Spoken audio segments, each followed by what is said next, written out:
कर्पूरगौरं करुणावतारं संसारसारं भुजगेन्द्रहारं सदा वसन्तं हृदयारविन्दे भवं भवानी सहितं नमामि।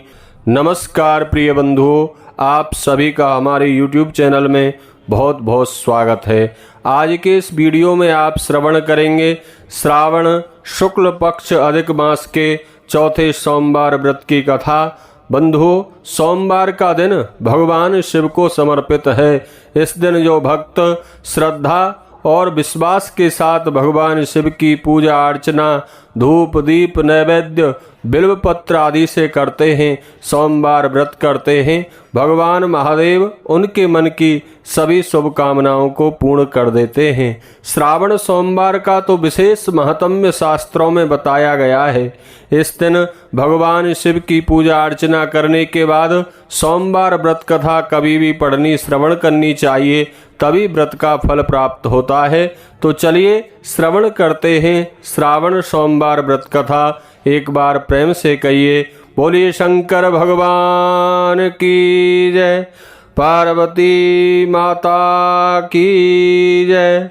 बंधुओं, प्राचीन समय की बात है।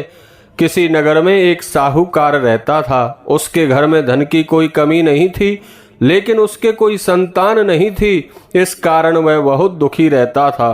पुत्र प्राप्ति के लिए वह प्रत्येक सोमवार का व्रत रखता और पूरी श्रद्धा के साथ शिव मंदिर में जाकर भगवान शिव की पूजा अर्चना करता था। उसकी भक्ति देखकर एक दिन मां पार्वती प्रसन्न हो गईं और भगवान शिव से उस साहूकार की मनोकामना पूर्ण करने का आग्रह किया।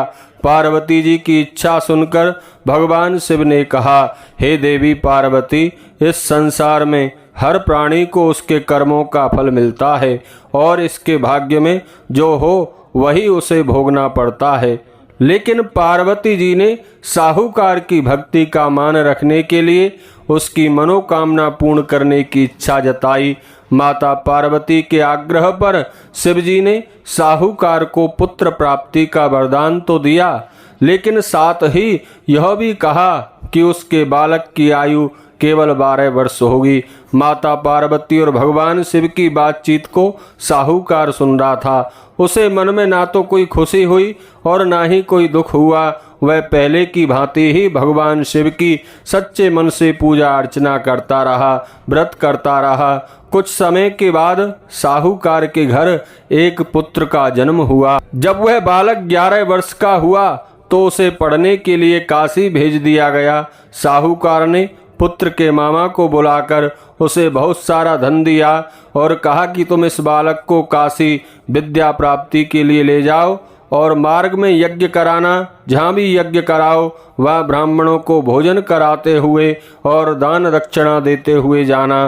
दोनों मामा भांजे इसी तरह यज्ञ कराते और ब्राह्मणों को दान दक्षिणा देते काशी की ओर चल पड़े। रात में एक नगर पड़ा जहाँ नगर के राजा की कन्या का विवाह था, लेकिन जिस राजकुमार से उसका विवाह होने वाला था वह एक आंख से काना था। राजकुमार के पिता ने अपने पुत्र के काना होने की बात को छुपाने के लिए एक चाल सोची। साहूकार के पुत्र को देखकर उसके मन में विचार आया। उसने सोचा, क्यों ना इस लड़के को दूल्हा बनाकर राजकुमारी से विवाह करा दूं। विवाह के बाद इसको धन देकर विदा कर दूंगा और राजकुमारी को अपने घर ले जाऊंगा। लड़के को दूल्हे के वस्त्र पहनाकर राजकुमारी से विवाह करा दिया गया। लेकिन साहूकार का पुत्र बड़ा ईमानदार था। उसे यह बात न्याय संगत नहीं लगी। उसने अवसर पाकर राजकुमारी की चुन्नी के पल्ले पर लिख दिया कि तुम्हारा विवाह तो मेरे साथ हुआ है, लेकिन जिस राजकुमार के संग तुम्हें भेजा जाएगा वह एक आंख से काना है और मैं काशी विद्या पढ़ने जा रहा हूँ। जब राजकुमारी ने अपनी चुन्नी पर लिखी बातें पढ़ी तो उसने अपने माता पिता को यह बात बताई। राजा ने अपनी पुत्री को विदा नहीं किया, जिससे बारात वापस चली गई। दूसरी ओर साहूकार का लड़का और उसका मामा काशी पहुँचे और वहाँ जाकर उन्होंने यज्ञ किया। जिस दिन लड़के की आयु 12 साल की हुई उस दिन भी यज्ञ रखा गया। लड़के ने अपने मामा से कहा, मामा जी आज मेरी तबीयत कुछ ठीक नहीं है। मामा ने कहा, कि तुम अंदर जाकर सो जाओ। शिवजी के वरदान अनुसार कुछ ही देर में उस बालक के प्राण निकल गए। मृत भांजे को देख उसके मामा ने विलाप करना शुरू कर दिया। संयोग बस उसी समय शिवजी और माता पार्वती उधर से गुजर रहे थे। पार्वती जी ने भगवान शिव से कहा, स्वामी, मुझे इसके रोने के स्वर सहन नहीं हो रहे हैं, आप इस व्यक्ति के कष्ट को अवश्य दूर करें। जब शिवजी मृत बालक के पास गए तो वह बोले कि यह उसी साहूकार का पुत्र है पार्वती, जिसे मैंने 12 वर्ष की आयु का वरदान दिया था। अब इसकी आयु पूरी हो चुकी है। लेकिन मातृ भाव से विभोर माता पार्वती ने कहा, हे महादेव, आप इस बालक को और आयु देने की कृपा करें, अन्यथा इसके वियोग में इसके माता पिता तड़प तड़प कर मर जाएंगे।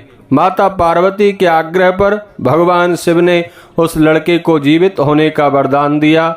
शिवजी की कृपा से वह लड़का जीवित हो गया। शिक्षा प्राप्त करके लड़का अपने मामा के साथ आज अपने नगर की ओर चल दिया। दोनों चलते हुए उसी नगर में पहुंचे जहां उसका विवाह हुआ था। उस नगर में भी उन्होंने यज्ञ का आयोजन किया। उस लड़के के ससुर ने उसे पहचान लिया और महल में ले जाकर उसकी बड़ी खातिरदारी की और बहुत सारा दान दहेज देकर अपनी पुत्री को उसके साथ विदा कर दिया। इधर साहूकार और उसकी पत्नी भूखे प्यासे रहकर अपने बेटे के आने की प्रतीक्षा कर रहे थे। उन्होंने मन में प्रण कर रखा था कि यदि उन्हें अपने बेटे की मृत्यु का समाचार मिला तो वह भी प्राण त्याग देंगे। परंतु अपने बेटे के जीवित होने का समाचार पाकर वे बेहद प्रसन्न हुए। उसी रात भगवान शिव ने व्यापारी को स्वप्न में दर्शन देकर कहा, हे श्रेष्ठी, मैंने तेरे सोमवार व्रत और व्रत कथा सुनने से प्रसन्न होकर तेरे पुत्र को लंबी आयु का वरदान दिया है। इसी प्रकार बंधुओं, जो कोई सच्ची श्रद्धा और विश्वास के साथ भगवान शिव का सोमवार व्रत करता है, व्रत कथा सुनता पढ़ता है, उसके सभी दुख दूर होते हैं और मन की समस्त शुभकामनाएं पूर्ण हो जाती हैं। भगवान शिव अपने भक्तों को कभी निराश नहीं होने देते। जब संसार के सभी रास्ते बंद हो जाएं, तब भगवान शिव की शरण में चले जाना, आपको रास्ता अवश्य ही दिखा देंगे भोलेनाथ। एक बार प्रेम से कहिए, बोलिए शंकर भगवान की जय।